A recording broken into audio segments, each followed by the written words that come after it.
সবচেয়ে বড় প্রতিষ্ঠান্ত হলো, সবচেয়ে বড় অংশীদার হলো নির্বাচন কমিশন।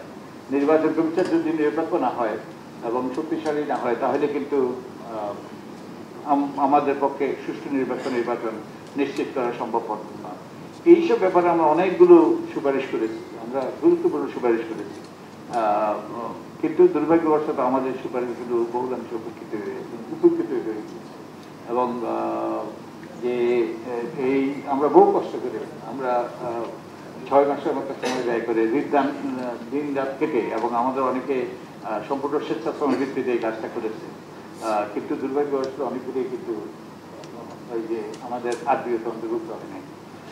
তো আরো কয়েকটা জিনিস দরকার আছে, যেমন এগুলোর মাধ্যমে একটা সুষ্ঠু নিরপেক্ষ নির্বাচন নিশ্চিত হতে পারে, কিন্তু একটা গণতান্ত্রিক উত্তরণ ঘটার জন্য, টেকসই গণতন্ত্রের জন্য, এমনকি সুষ্ঠু নির্বাচনের জন্য আরেকটা জিনিস দরকার, সেটা হলো যে আমাদের নির্বাচনকালীন একটা নিরপেক্ষ সরকার।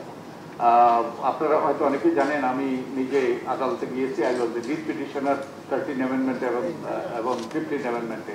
আমরা সুফল পেয়েছি আদালত থেকে।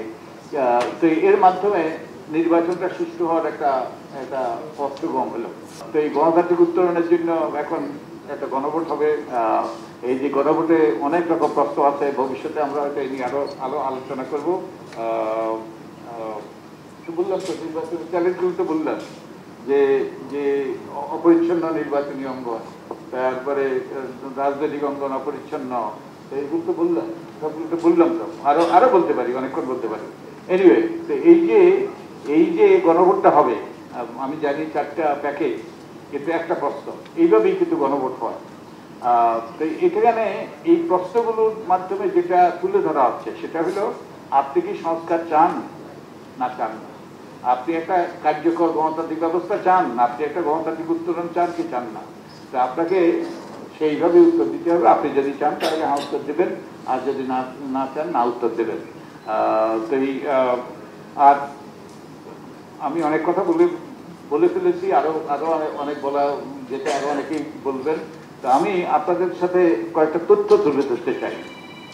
আমি সেদিন আরেকটা অনুষ্ঠানে তুলে ধরেছিলাম, আমাদের রাজনীতিতে এখন একটা ব্যবসায়িক কার্যক্রমে পরিণত হয়েছে। রাজনীতি আর এই যে রাজনীতির সাথে অর্থবিত্তের মালিক হওয়া এখন প্রায় নিশ্চিত। আমরা 2008 সালে মনে আছে 4টে সিটি কর্পোরেশন নির্বাচন হয়েছে। প্রথমে রাজশাহী, সিলেট, তারপরে খুলনা এবং বরিশাল।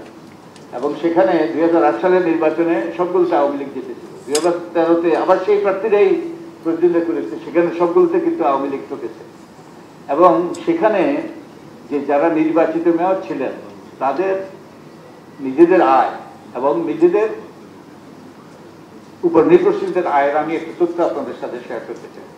যেমন আমাদের খুলনা সিটি কর্পোরেশনে যিনি মেয়র হয়েছিলেন, তার আয় ও সম্পদ বেড়েছে। খুলনা সিটি কর্পোরেশন মেয়রের আয় বেড়েছে 14,614%, 5 বছর। তারপরে আমাদের বরিশালের সিটি কর্পোরেশনের মেয়রের বেড়েছে 5,917%। আমাদের রাজশাহীর মেয়রের বেড়েছে 2,308%। তারপরে সিলেটটা কম বেড়েছে 608%। তো এটার কারণ হলো তিনি তার যে বেতন ভাতা ওটা দেখান নাই। উনি মনে করেছেন ওটা হইলো এই যে কি বলে যেন, ওটা উনি দেখান নাই, যার জন্য ওনার ওই যে আয়ের পরিমাণ কম হয়েছে। আর আমরা 2024-এর নির্বাচনের আগে যে আওয়ামী লীগের থেকে যারা নির্বাচন প্রতিদ্বন্দ্বিতা করেছে, সবার গড় আয় দেখিয়েছি। এই গড় আয় কি হয়েছে, তাদের আকাশচুম্বী হয়েছে। যে আওয়ামী লীগের পক্ষ থেকে যারা নির্বাচন করেছে, তাদের গড় আয় আকাশচুম্বী হয়েছে।